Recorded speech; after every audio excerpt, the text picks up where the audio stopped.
Pourquoi la Terre doit être maintenue telle qu'elle est, selon la Fédération Galactique, premier rapport du capitaine Goriel. Bonjour à nouveau, merci d'être ici avec moi une fois de plus.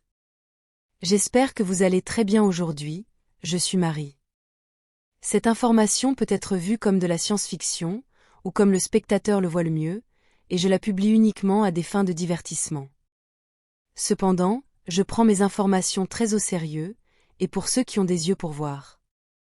Voici le contexte. La Fédération Galactique locale, celle chargée de superviser la Terre et toutes ses affaires, a récemment décidé d'offrir une série de conférences pour expliquer à ses races d'étoiles membres pourquoi elle ne peut pas intervenir plus directement dans tout ce qui se passe sur la planète. La série de conférences aura lieu 2 fois par mois dans le vaisseau andromédien et Biosphère Viera, actuellement en orbite haute autour de la Terre, avec la première d'entre elles ayant eu lieu, le samedi 29 juin 2024. Cette première conférence devait être seulement une introduction au sujet, qui seront abordés dans les prochaines à venir. Il semble que la Fédération Galactique locale ait vu la nécessité d'expliquer après avoir remarqué que plusieurs de ces races d'étoiles, qui se trouvent actuellement en orbite autour de la Terre, commencent à poser trop de questions sur pourquoi la Terre est autorisée à être telle qu'elle est. Il semble que les races d'étoiles commencent à remarquer que quelque chose ne va pas avec la Terre et comment elle a été gérée par la Fédération.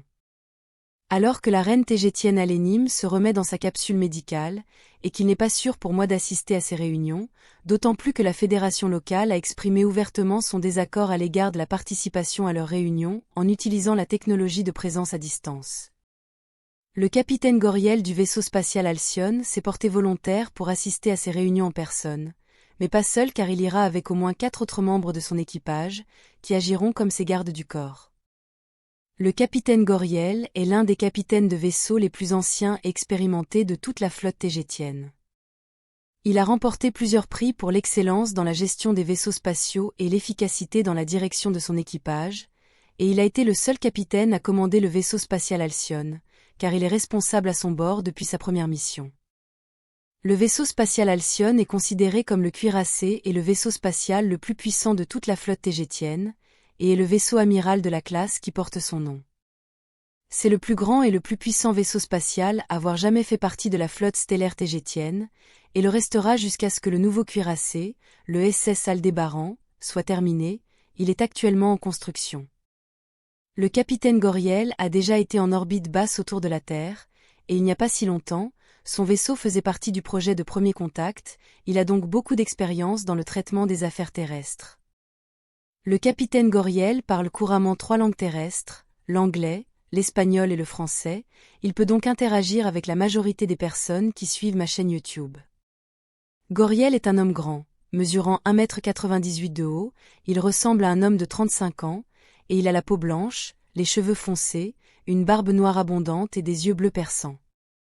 Il a emmené le SS Alcyone à travers de nombreuses missions d'exploration, y compris plusieurs à la limite d'Orion, où il a rencontré et géré son vaisseau à travers un blocus de reptiles régressifs qui ont fini par attaquer son vaisseau, alors qu'il mesurait le taux d'expansion de ses forces régressives. Lors d'une autre mission, il a sauvé le vaisseau d'exploration et de recherche tégétien, le vaisseau Ata d'Uranie, qui avait été capturé par les forces Draco alors qu'il se trouvait à l'intérieur de la nébuleuse Angelfish SH 2264 au sommet d'Orion. Les forces Draco là-bas n'étaient tout simplement pas à la hauteur des compétences du capitaine Goriel et de la puissance brute du SS Alcyone. Depuis qu'il est aux commandes du vaisseau spatial Alcyone, il a toujours été impliqué dans toutes les missions, projets et entreprises les plus dangereuses et exigeantes de Tegeta, ce qui lui a valu une réputation et le respect de son équipage et du reste de la flotte au point qu'aujourd'hui, la simple présence du SS Alcyone est un puissant moyen de dissuasion pour toute force ennemie. Chaque fois que les forces de Tegeta sont en difficulté, il sera là avec l'Alcyone, dont la simple présence est également perçue comme une forte déclaration politique et une démonstration du pouvoir des Tégétiens. C'est pourquoi il est ici avec nous maintenant, et encore plus lorsqu'il est soutenu par un autre cuirassé de classe Alcyone, travaillant à côté de lui ici même en orbite basse terrestre, le puissant SS Astérope. Le capitaine Goriel est également familier avec la Fédération Galactique et ses doubles standards. Il est également expérimenté et aguerri dans les exopolitiques complexes et les relations diplomatiques entre les races stellaires, et il est également un proche ami du capitaine Lion Urma de 2,74 m de haut, le capitaine Rocco, du vaisseau spatial Avian 1, avec qui il a travaillé plusieurs fois auparavant, y compris lors de plusieurs missions d'exploration et de sauvetage en profondeur de l'espace. Mon point de vue est que le capitaine Goriel est assez expérimenté et qualifié pour traiter avec la Fédération Galactique en personne, en représentant notre peuple et les Tégétiens là-bas. Lui et ses 4 membres d'équipage ont assisté à la première conférence sur la raison pour laquelle la Terre doit être préservée telle qu'elle est, le samedi 29 juin 2024, et c'est ce qu'il m'a informé. Goriel et ses 4 amis sont arrivés sur le vaisseau andromédien Biosphère Viera, en utilisant une navette standard tégétienne, et ont été guidés vers une petite salle ou salle de conférence assez proche des principaux ports d'arrivée et hangars à la périphérie de Viera.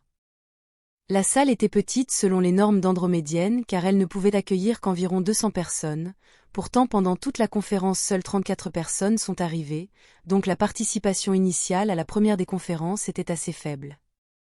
Ensuite, on lui a dit que les Alphraciens Centauri, qui organisent directement les conférences, séparaient les races stellaires qui assistent aux conférences par similitude génétique ou famille stellaire.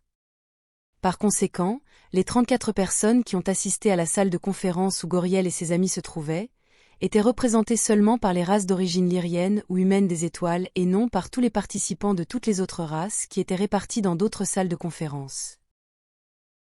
Je vois cette séparation avec beaucoup de suspicion car de cette manière, nous ne pouvons pas nous poser de questions ni savoir combien de races ont assisté à cette série de conférences, ni qui elles sont, ni combien elles sont.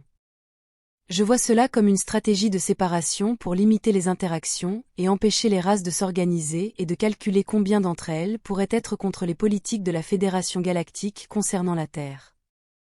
Sur les 34 participants à la salle de conférence des humains de l'espace lyrien, la plupart étaient des Alphraciens Centauri, puis il y avait un petit détachement ontarien et bien sûr, nos 5 représentants tégétiens.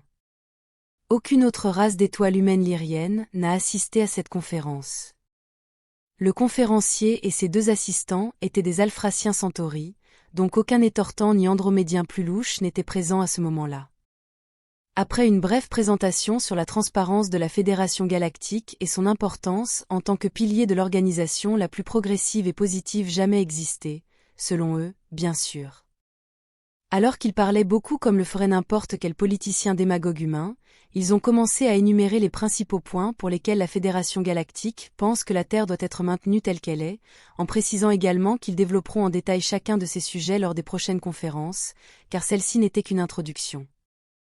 Et ces sujets ne sont pas un secret pour nous tous et pour vous tous qui suivez mon groupe depuis un certain temps, et ce que j'énumérerai ensuite n'est pas mon opinion, ni celle de mon groupe, bien que nous puissions être d'accord avec de nombreux points énoncés par la Fédération Galactique, au moins partiellement, bien que nous puissions également être en désaccord avec certains autres. Il est clair que nous les discuterons au fur et à mesure de cette série de conférences. Le premier point et le pilier de tous les arguments de la Fédération Galactique sur ce sujet sont que les âmes entrent sur Terre de leur propre volonté, et pour l'expansion de leur propre conscience et de leur prise de conscience, dans le cadre de leur progression spirituelle et de leur ascension personnelle. Et toutes les épreuves vécues sur Terre ne sont qu'un outil pour créer une expansion de l'âme à travers l'action de la résistance. Donc si la Terre et ses conditions de vie en tant que royaume existentiel s'amélioraient, il n'y aurait pas d'autre endroit, pas d'autre terrain de jeu où les âmes pourraient aller pour expérimenter ce niveau de difficulté et de défi spirituel. La Fédération Galactique ne voit pas de meilleure façon de provoquer l'expansion de la conscience d'une âme et sa progression spirituelle autre que par la rencontre de résistances de toutes sortes, ce qui les obligerait à évoluer hors de la stagnation spirituelle. Contre cet argument, je dirais que bien que cela soit partiellement vrai, cela ne peut s'appliquer qu'aux âmes ayant un niveau de conscience plus bas, qui ont besoin de motivation pour faire un effort d'évolution. Pourtant, la souffrance en elle-même peut aussi causer de la stagnation, car le sujet ne peut se concentrer que sur la souffrance qu'il éprouve, manifestant ainsi davantage de souffrance dans sa vie, créant un cercle vicieux qui ne générera qu'une seule chose, plus de souffrance.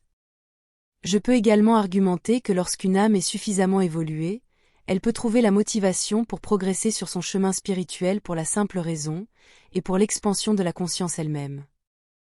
Là où aucune souffrance n'est nécessaire, bien au contraire, ces sujets avancés ont besoin de paix et de tranquillité pour pouvoir évoluer et être dans un état mental existentiel créatif et de haute fréquence. Bien sûr, la Fédération Galactique pourrait me contredire, en affirmant que la Terre est un lieu pour les âmes moins évoluées, donc la résistance, la souffrance, et ainsi de suite, seraient nécessaires afin de les sortir de leur stagnation spirituelle.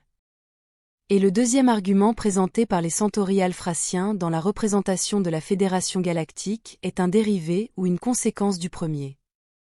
La Terre et ses graves problèmes, tous ces problèmes et toute la mentalité qu'ils créent, obligent la Fédération à isoler la planète afin que toute cette mentalité destructrice, y compris toutes ses créations et manifestations, comme les tulpas et les égrégores, soit maintenue isolée du reste de la communauté stellaire galactique. Et tout ceci, pour éviter qu'elle ne se propage et n'infecte d'autres sociétés qui ont déjà atteint un niveau existentiel spirituel, moral, éthique élevé. Ainsi, laissant la Terre et ses valeurs comme un royaume autonome, avec des lois et des réglementations, à la fois légales et physiques, qui ne sont valables que là-bas et ne s'appliquent pas ailleurs en dehors de la planète. Le troisième et dernier argument qu'ils ont présenté est également un dérivé des deux premiers. Ils affirment que comme la planète est nécessaire en tant que royaume de souffrance pour l'expansion des âmes, et qu'elle a généré ses propres lois et réglementations autonomes, elle doit également être maintenue isolée du reste de la communauté stellaire galactique, car si elle n'est pas maintenue de cette manière, la Terre et son royaume, tels qu'ils sont, s'effondreraient sous le poids de leurs propres mensonges, en particulier ceux qui le façonnent et le forment. Si une communication et une interaction plus directe et non guidée existaient entre les races stellaires et l'humanité, la Terre et sa matrice s'effondreraient et seraient absorbées, ou assimilées pour devenir n'importe quelle autre planète holistique progressive. Par conséquent, les âmes ne trouveraient aucun autre endroit où s'incarner, sans expérience nourrissante sur le plan spirituel basée sur une forte dualité. Ce sont les 3 points présentés lors de la première conférence d'introduction du Viera sur la raison pour laquelle la Terre devrait être maintenue telle qu'elle est. Comme l'ont indiqué les représentants de la Fédération galactique, les Alphraciens Centauri, il y aura plus de points, mais ils seront abordés lors de la prochaine série de conférences qui auront lieu 2 fois par mois. Le capitaine Goriel et son équipe continueront d'assister aux conférences. C'est tout pour aujourd'hui. Comme toujours, merci de regarder ma vidéo et de liker, partager et vous abonner pour plus de contenu. J'espère vous voir ici la prochaine fois. Avec beaucoup d'amour, votre amie, Marie Soie.